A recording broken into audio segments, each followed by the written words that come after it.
नमस्कार मित्रों, मैं अरविंद रामावत एक बार फिर आपका स्वागत व अभिनंदन करता हूं। आज हम पढ़ना शुरू करेंगे अपनी हिस्ट्री का अपना अगला टॉपिक, राजपूतों की उत्पत्ति के संबंध में जो सिद्धांत हैं उनके बारे में पढ़ेंगे। उसके साथ साथ आज का जो दिन है 26 जुलाई का दिन, 26 जुलाई का जो दिन है, ये 26 जुलाई का दिन पूरा भारतवर्ष करगिल दिवस के रूप में मनाता है। किस दिवस के रूप में? करगिल दिवस के रूप में मनाया जाता है। करगिल दिवस क्यों मनाते हैं? क्योंकि 1999 के अंदर, टॉपिक शुरू करने से पहले कुछ चर्चा करते हैं, क्योंकि आज का बड़ा अनमोल दिवस है कि करगिल दिवस क्यों मनाते हैं।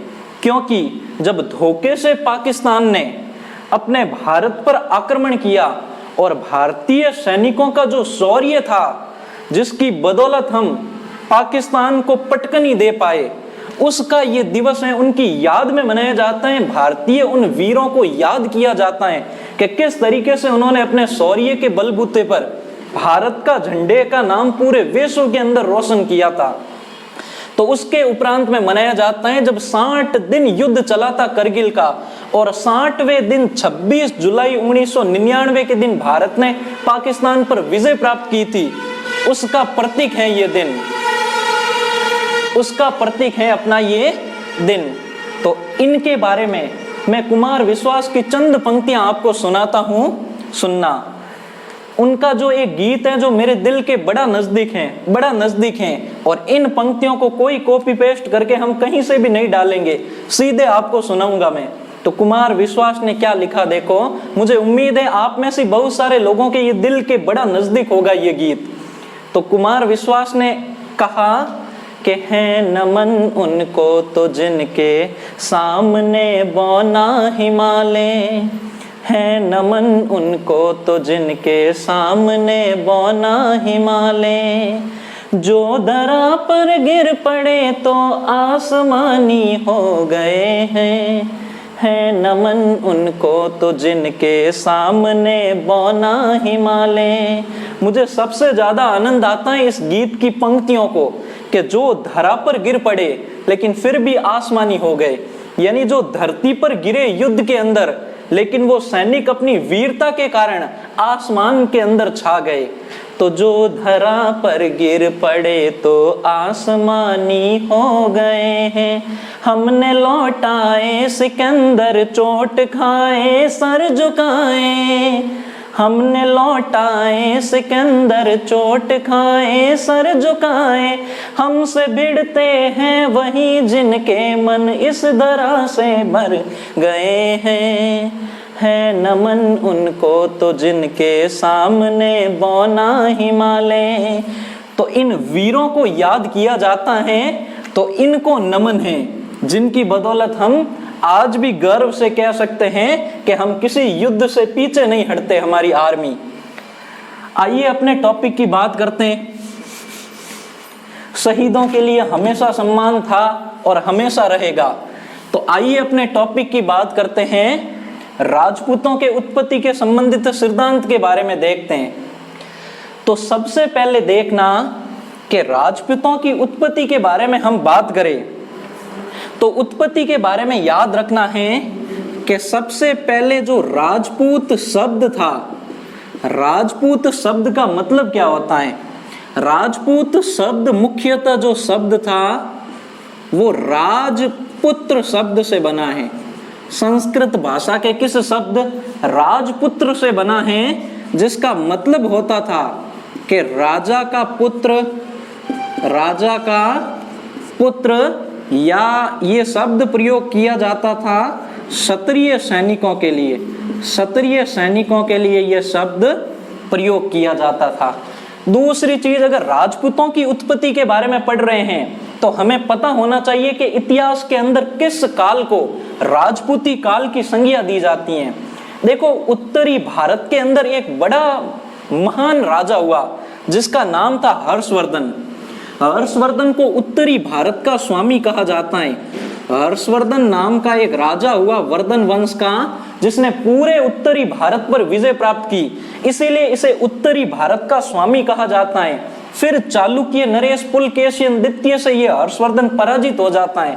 पराजित होने के बाद ये उत्तर में अपने राज्य की सीमाओं को सीमित रखता है और 648 ईस्वी के अंदर 648 के अंदर इस हर्षवर्धन की हो जाती है मृत्यु। और जब तक उत्तर भारत के अंदर हर्षवर्धन जीवित था, जितने भी साम्राज्य थे उनकी सीमाएं हर्षवर्धन के अधीन थी। लेकिन जब हर्षवर्धन की मृत्यु हुई, हर्षवर्धन की मृत्यु के बाद जो जितने भी उत्तरी भारत के जो बड़े बड़े रजवाड़े थे, जिन पर राजाओं का राज था, वो धीरे धीरे स्वतंत्र होने लगे। और उसी का परिणाम 648 के बाद 648 से लगाकर जो 1206 ईस्वी तक का समय था, 1206 ईस्वी तक का समय था, इतिहासविदों ने, यानी जो बड़े बड़े इतिहासकार हुए, इसे राजपूत काल की संज्ञा देते हैं।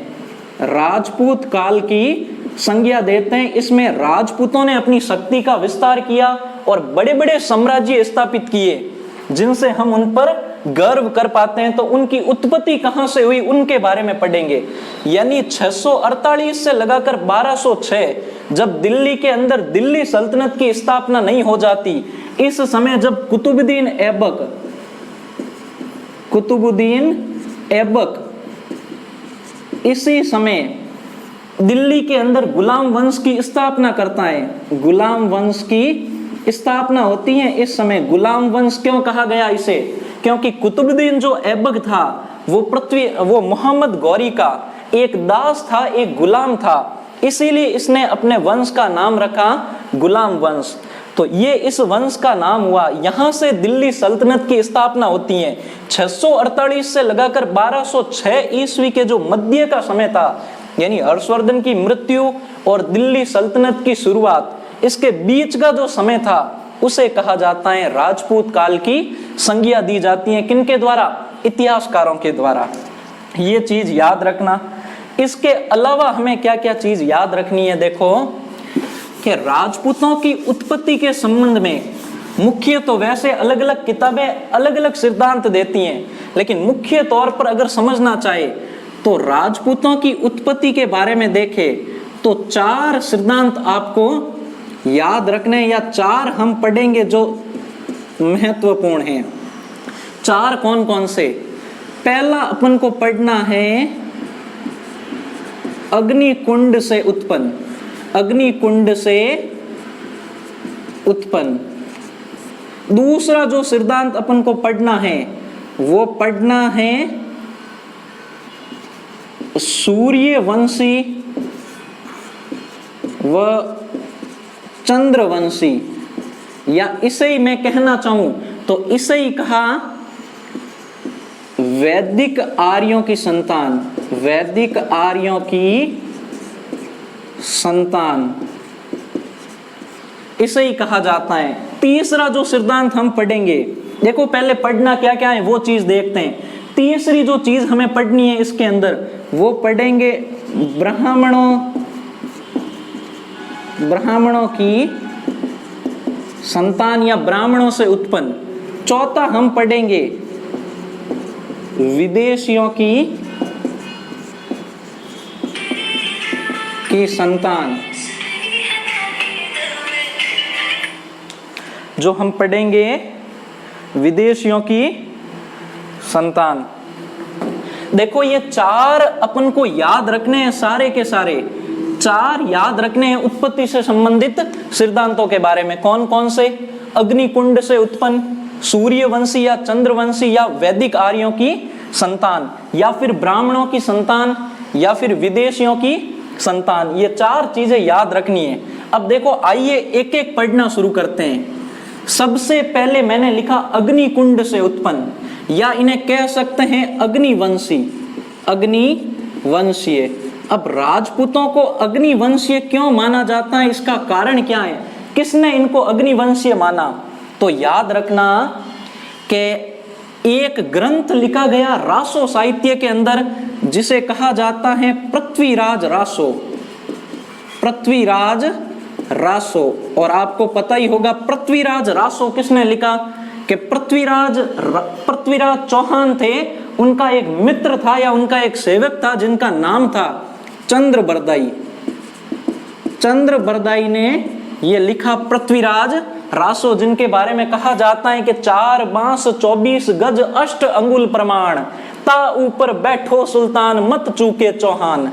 यानी ये कहा जाता है किनके बारे में, पृथ्वीराज चौहान के बारे में। मोहम्मद गौरी की मृत्यु के बारे में कहा गया कि किस तरीके से जो पृथ्वीराज चौहान थे उन्होंने शब्द भेदी बाण के माध्यम से मोहम्मद गौरी का अंत किया था। तो देखो अग्निवंशीय किस तरीके से माना या किसने माना, तो वो पृथ्वीराज चौहान पर जो किताब लिखी गई पृथ्वीराज रासो, जिसमें चंद्रबरदाई ने माना। चंद्रबरदाई ये कहते हैं पृथ्वीराज रासो के अंदर के आबू पर्वत के अंदर, आबू पर्वत पर ऋषि रहते थे, विश्वामित्र और ऋषि वशिष्ठ निवास करते थे। अब इन्होंने क्या कहानी बताई वो सुनने का प्रयास करना। चंद्रबरदाई के अनुसार के आबू पर्वत पर विश्वामित्र और ऋषि वशिष्ठ रहते थे। वो जब भी यज्ञ करते थे उस समय राक्षस आते थे और उनके यज्ञ में विघ्न डाल देते थे, कि कभी कोई ऐसी दूषित सामग्री फेंक देते थे जिससे यज्ञ भंग हो जाता था।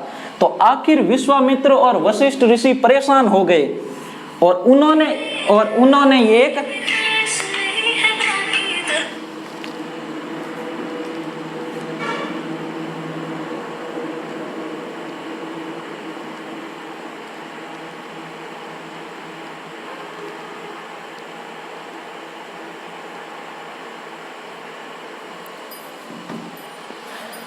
और कहा जाता है कि उन्होंने एक यज्ञ का आयोजन किया, एक यज्ञ करवाया और उसी यज्ञ में से कहते हैं 4 राजपूतों की शाखाओं का जन्म हुआ। कौन कौन से 4?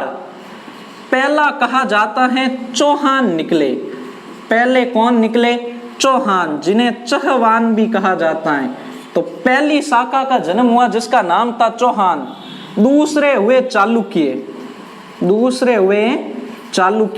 यानी पहले चौहान दूसरे चालुक्य। याद कैसे रखोगे? चौहान चालुक्य। अभी याद करवाते हैं। देखो पहला तो चौहान, दूसरा चालुक्य, तीसरा नाम अगर देखना चाहे तो वो थे प्रतिहार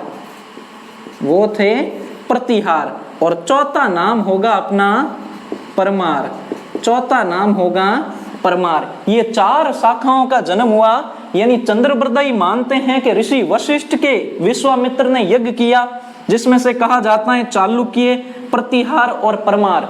इन 3 राजपूतों का जन्म हुआ, लेकिन ये तीनों मिलकर जब राक्षसों का वध नहीं कर पाए तब कहा जाता है ऋषि वशिष्ठ ने यज्ञ में से एक ऐसे राजपूत को जन्म दिया जिसने सभी का नाश कर दिया, सभी राक्षसों का नाश कर दिया, और जिसे कहा गया चौहान, जो इन तीनों में या इन 4 में सबसे ताकतवर था। दूसरी चीज याद रखनी है, वो क्या रखनी है कि चंद्रबरदाई की इस बात का समर्थन किसने किया था? चंद्रबरदाई की इस बात का समर्थन सूर्यमल मिश्रण करते हैं।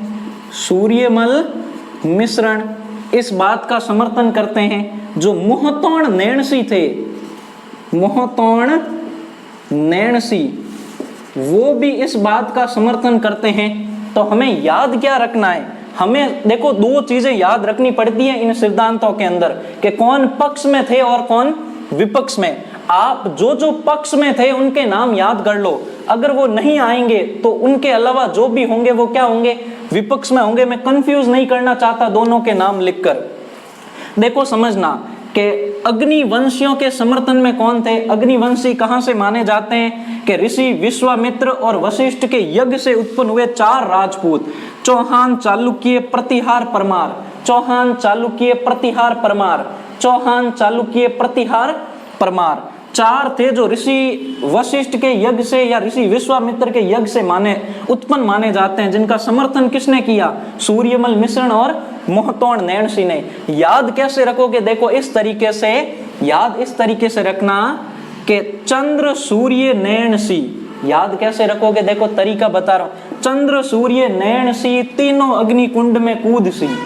बस इस तरीके से लाइन याद रखनी है कि चंद्र सूर्य नयन सी अग्नि कुंड में कूद सी, यानी तीनों ये मानते थे कि इनकी उत्पत्ति किससे हुई, अग्नि कुंड से हुई। लाइन क्या है, चंद्र सूर्य नयन सी अग्नि कुंड में कूद सी या मान सी, चंद्र सूर्य नयन सी अग्नि कुंड में मान सी, यानी ये तीनों किसमें मानते हैं उत्पन्न, इनसे उत्पन्न अग्निवंश से मानते हैं। कौन, इतना ही याद रखना बस, अपना काम हो जाएगा। चंद्र सूर्य नयन सी अग्नि कुंड मानसी, ठीक है। तो चंद्र सूर्य, सूर्य से याद रखना सूर्यमल मिश्रण, और नयन सी यानी मोहतोण नयन सी, तीनों ने माना राजपूतों को अग्निवंशीय। अगली चीज कौन सी याद रखनी है, देखो दूसरा जो तथ्य इसमें बताया गया है वो बताया गया सूर्यवंशी और चंद्रवंशी। दूसरा जो तथ्य है कि सूर्यवंशी और चंद्रवंशी ये सबसे सर्वाधिक मान्य तथ्य है, सर्वाधिक मान्य तथ्य, इसे सबसे अधिक माना जाता है। ज्यादातर इतिहासकारों ने माना कि सूर्यवंशी और चंद्रवंशी या फिर वैदिक आर्यों की संतान मानी है। उनमें सबसे अग्रणी कौन थे, सबसे अग्रणी थे अपने ओझा साहब गौरी शंकर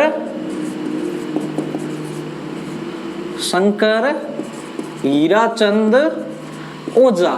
गौरी शंकर हीराचंद ओझा सबसे पहले यही थे। इन्होंने माना कि जो राजपूत थे वो वैदिक आर्यों की संतान थे। वो किनके थे, वैदिक आर्यों की क्या थे, वैदिक आर्यों की संतान थे। ये किसने माना, गौरी शंकर हीराचंद ओझा ने। अब ओझा साहब ने ऐसा क्यों स्वीकार किया, उसके पीछे तथ्य किए थे, क्योंकि इतिहास के अंदर कोई भी बात कही जाती है उसके पीछे कुछ न कुछ फैक्ट याद करना पड़ता है। तो ओझा ने ऐसा क्यों कहा, देखो किन वास्ते कहो हुण जो कि ओझा क्यों आ चीज स्वीकार करी के वैदिक आर्यों की संतान होती। तो ओझा के पास कुछ तर्क थे। पहला तर्क था अपने सबसे पुरानी है वंशावलियां, सबसे पुरानी है वंशावलियां। वंशावलियों के अंदर जो चीज लिखी गई है वो बिल्कुल सत्य है। ओझा नहीं, वंशावलियों को कोर्ट भी मानते हैं, जो कि नहीं भाइयों रे जमीन जायदाद रो अगर लफड़ो चले अने वंशावली और मैंने पर दो भाई लिखियोड़ा है तो बराबरी रो संपत्ति रो बंटवारो होई। वंशावलियों में जो लिखा गया है उसे भारत का जो संविधान है, भारत का जो कानून है वो भी स्वीकार करता है। तो वंशावलियों के अंदर लिखा हुआ है कि जो राठौड़ थे वो सूर्यवंशी थे। राठौड़ किस वंश के थे, सूर्यवंशी थे। और दूसरा इन्हीं वंशावलियों के अंदर लिखा गया है कि यादव, एक तो यादव और दूसरे उन्होंने बताया कि यादव व भाटी, यादव जो वह भाटी थे ये भी क्या थे, चंद्रवंशी थे। ये क्या थे, चंद्रवंशी थे। ये कहां पर लिखा गया है, वंशावलियों के अंदर। इसीलिए ओझा ने इनको वैदिक आर्यों की क्या माना है, संतान माना। पहला कारण तो ये हो गया। अब एक कारण से क्या ये चंद्रवंशी या सूर्यवंशी सिद्ध हो जाएंगे, नहीं। तो ओझा भले पतो लगायो। ओझा को एक शिलालेख मिला नाथ संप्रदाय का, एक नाथ शिलालेख मिला, नाथ शिलालेख मिला 971 ईस्वी का, जिसके अंदर भी लिखा गया है, मंडोर के अंदर मिला था क्योंकि नाथ संप्रदाय की एक शाखा थी। तो इस संप्रदाय ये मिला 971 के अंदर, जिसमें भी इनको वैदिक आर्यों की संतान सिद्ध करने का प्रयास किया है ओझा ने। एक और साक्ष्य मिला देखो ओझा को, वो साक्ष्य कौन सा मिला, एक आबू के अंदर एक शिलालेख मिला। कहां शिलालेख, एक आबू शिलालेख मिला, जिसमें भी ये सिद्ध करने का प्रयास किया है। कब मिला, एक डबल होवे 2, 2 डबल होवे 4, 4 डबल होवे 8, यानी वो मिला 1428 ईस्वी के अंदर। आबू के एक अंदर एक शिलालेख मिला जिसमें भी उनको क्या माना है, वैदिक आर्यों की संतान माना है। तो इन उदाहरणों के माध्यम से गौरी शंकर हीराचंद ओझा मानते हैं कि राजपूत सूर्यवंशी या फिर अग्निवंशी या वैदिक आर्यों की क्या थे, संतान थे। अब अगर कहीं एक इतिहासकार आधार पर हम कह देंगे कि भाई जैसे हमने अग्निवंशियों के समर्थन में 3 पढ़े, कौन कौन बोलो, वो नाम बोलो जो मैंने ट्रिक बताई, कौन सी, बार बार अगर बोलोगे तो याद हो जाएंगे। क्या बोली थी मैंने ट्रिक कि सबसे पहले तो अपने कौन थे, एक तो बताया कौन सा कि भाई सूर्य।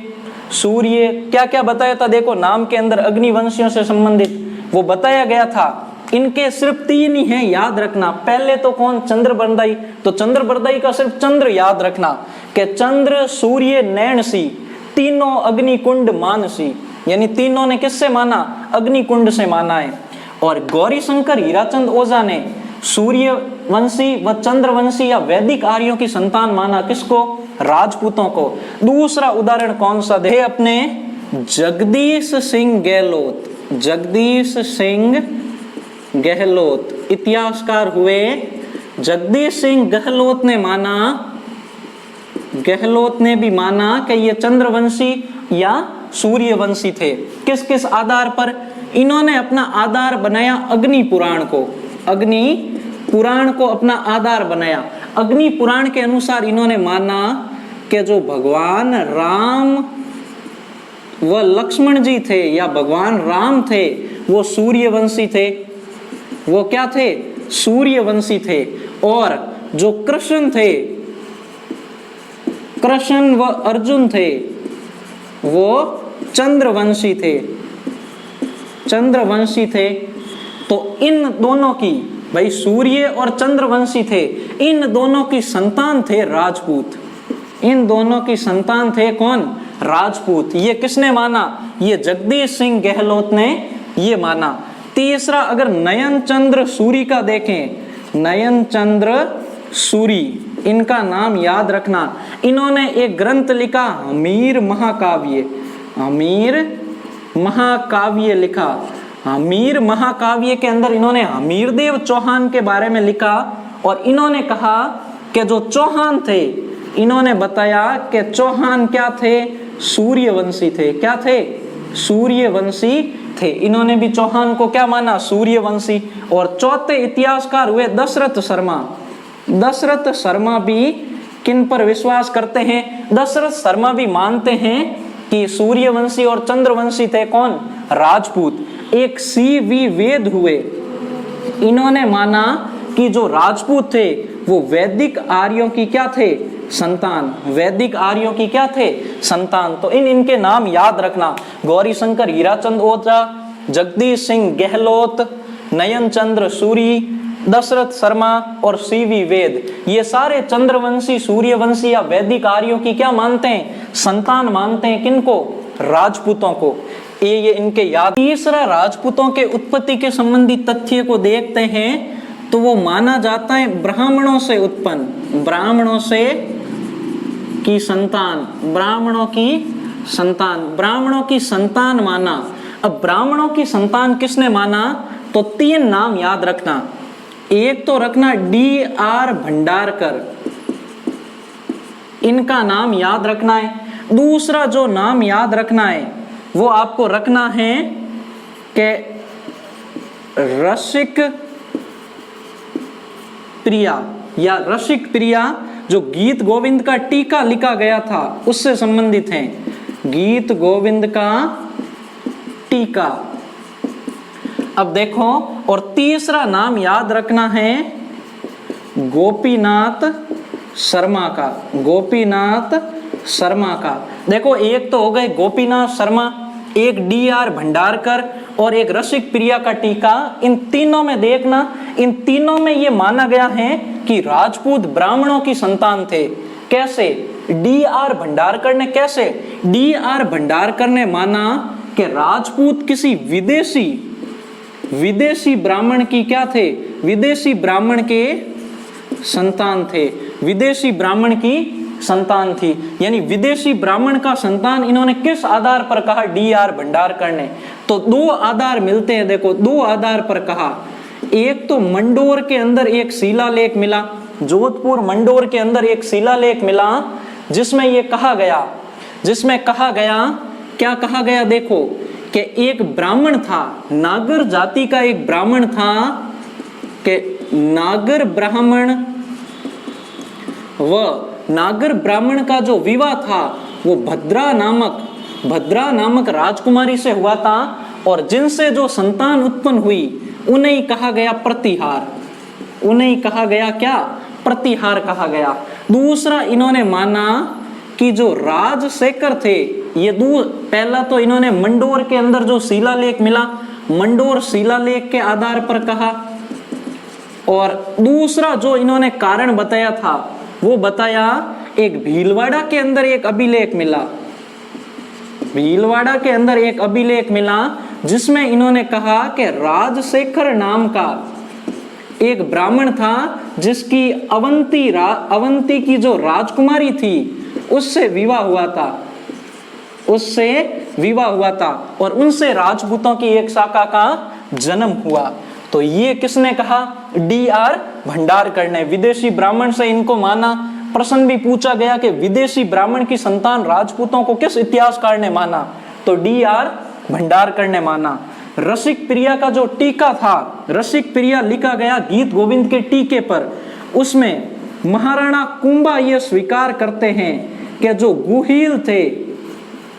गुहिल थे वो नागर ब्राह्मण की संतान थे, और जो गौरीशंकर हीराचंद ओझा थे उन्होंने भी कुंभा की बात पर अपनी सहमति जताई थी। तीसरा, गोपीनाथ शर्मा ये मानते हैं कि एक गुहादत्त नाम का एक नागर ब्राह्मण था जिससे गुहिल वंश की या गुहिल राजपूतों की उत्पत्ति हुई। तो ये तीनों मानते हैं, D.R. भंडारकर, गोपीचंद शर्मा, के राजपूतों की उत्पत्ति किससे हुई? ब्राह्मणों से हुई। अब एक अंतिम मत देख लेना या अंतिम सिद्धांत देख लेना। वो अंतिम सिद्धांत है, देखो बिल्कुल सरल है, थोड़ा अगर चारों ही सिद्धांत पढ़ दो तो बड़ी आसानी याद हो जाए। अब चौथो है विदेशियों की संतान। ठीक है, भारत में कीता विदेशी आया, 3 आया मुख्य तौर, 3 याद रखना है। किया देखो, जैसे भारत में आए शक जिन्हें सीतियन भी कहा जाता था। दूजा अपरेटा आयो यूची कबीला आया, और यूची कबीले में सबसे ताकतवर जो जनजाति थी जिसका नाम था कुषाण, और यूची कबीले पर वो कब्जा करके धीरे धीरे कुषाणों का आधिपत्य हो गया। तो कुषाणों का जो पहला राजा था भारत के अंदर वो था कुजुल कडफिसस, और सबसे ताकतवर राजा की बात करें तो वो नाम आता है कनिष्क का। तो यूची कबीले में दूसरे आ गए कुषाण, और तीजे हुए हूण। और कुछ इतिहासकार ऐसे हैं जो गुजरों को किनका वंशज मानते हैं? हूणों का वंशज ही मानते हैं कि हूण ही बाद में आगे चलकर गुजर हुए। तो वो हो गए एक तो हूण और गुजरों की संतान मानने वाले।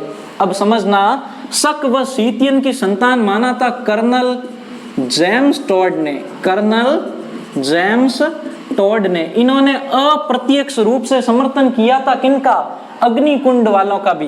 कैसे किया था? इन्होंने कहा ये थे तो शक और सीतियन, ठीक है, राजपूत शुरुआत में शक और सीतियन थे, लेकिन बाद में ये अग्निकुंड वालों से दीक्षित होकर, यानी अग्निकुंड में प्रवेश करके ये शुद्ध हुए और बाद में चलकर ये राजपूत कहलाए। तो शक और सीतियन की संतान माना है। एक और इतिहासकार थे विलियम कुर्क, तो इन्होंने भी राजपूतों को शक और सीतियन की संतान, यूची कबीलों क्या करे कनिगम, अलेक्जेंडर कनिगम ने माना। इनका नाम याद रख लेना। हूण और गुजरों की संतान किसने माना? तो याद रखना देवी प्रसाद, ठीक है, मुंशी देवी प्रसाद ने। अगली चीज इन बारे में किनो देखो, एक V.C. स्मिथ आता है, उसने V.C. स्मिथ ने और D.R. भंडारकर ने इनको किन की संतान माना? हूण व गुजरों की। ये टॉपिक अपना कंप्लीट हो गया। आनंददायक टॉपिक था मित्रों, उम्मीद करता हूँ समझ में आया होगा। और इनके जो आपको नोट्स हैं वो आपको अपने टेलीग्राम ग्रुप के अंदर मैं डाल दूंगा।